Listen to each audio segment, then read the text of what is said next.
2025 का साल हरियाणा की बीजेपी की सियासत के लिए बेहद खास रहा है। बीजेपी की सियासत में बड़ी उथल पुथल हुई है। बीजेपी के समीकरणों में बड़े बदलाव हुए हैं और मनोहर लाल खट्टर और नायब सैनी के बीच में संतुलन अब बदल गया है। नमस्कार, मैं हूं कुलदीप शिरान। 2025 के रिपोर्ट कार्ड में दूसरी सीरीज में हम चर्चा करेंगे बीजेपी की।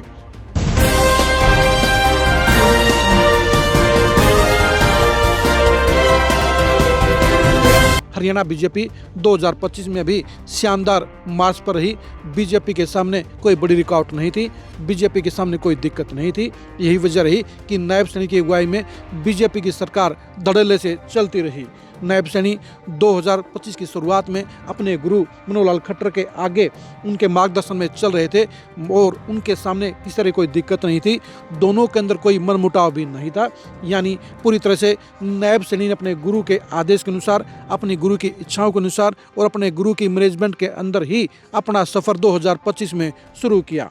क्योंकि नायब सैनी इस बात को बखूबी जानते हैं कि अगर मनोहर लाल खट्टर नहीं होते तो ना तो वो प्रदेश अध्यक्ष बन सकते थे और ना ही हरियाणा के मुख्यमंत्री बन सकते थे।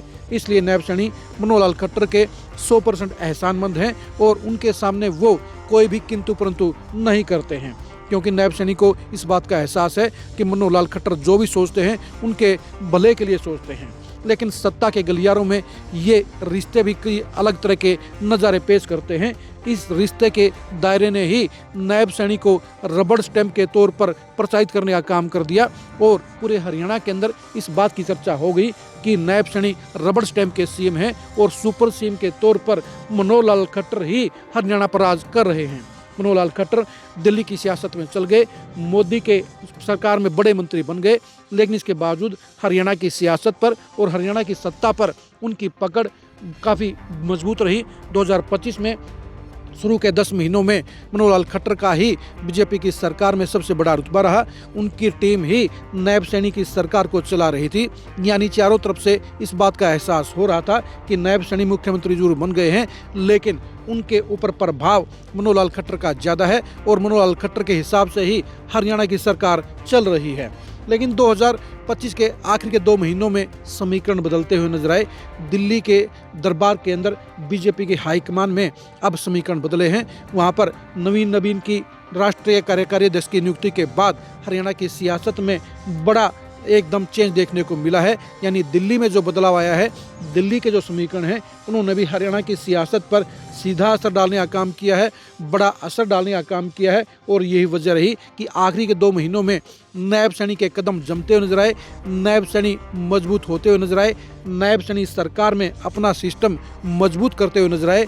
यानी नायब सैनी आखिरी के 2 महीनों में पूरी ताकत के साथ, पूरी पावर के साथ उभरते हुए नजर आए।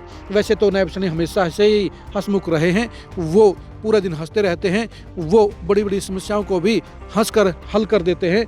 लेकिन असली बात तो यही है कि सत्ता के अंदर जो काबिज होता है, जो पावरफुल होता है, उसी की पॉजिटिव चर्चा होती है। और नायब सैनी ने 2025 के अंत में आते आते अपने आप को पावरफुल सीएम के तौर पर दिखाना शुरू कर दिया है। और 2026 में नायब सैनी पूरी पावर के साथ राज करते हुए आपको नजर आएंगे।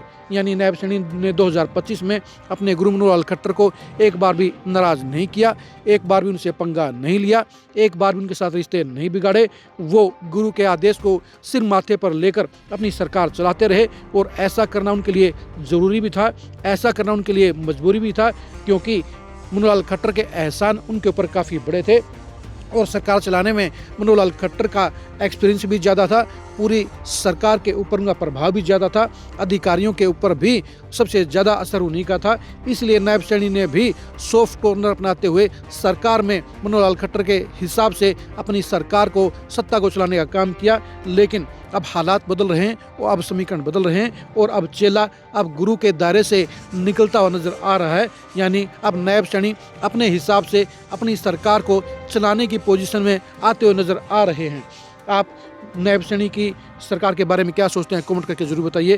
क्या नायब सैनी 2025 में मजबूत मुख्यमंत्री के तौर पर नजर आए या रबड़ स्टैंप के तौर पर नजर आए? इसके बारे में अपनी राय दीजिए। 2026 में नायब सैनी क्या पूरे दमखम के साथ, क्या पूरी पावर के साथ मजबूत मुख्यमंत्री के तौर पर उभरते हुए नजर आएंगे? इसके बारे में आपका क्या कहना है? आप नायब सैनी से जुड़ी खबरों को जानने के लिए लगातार खरी खरी न्यूज़ के साथ बने रहिए। आप मनोहरलाल खट्टर से जुड़ी एक्सक्लूसिव खबरों को जानने के लिए भी लगातार खरी खरी न्यूज़ के साथ बने रहिए। आप हमारे फेसबुक पेज को फॉलो कीजिए, आप हमारे यूट्यूब चैनल को सब्सक्राइब कीजिए। नमस्कार।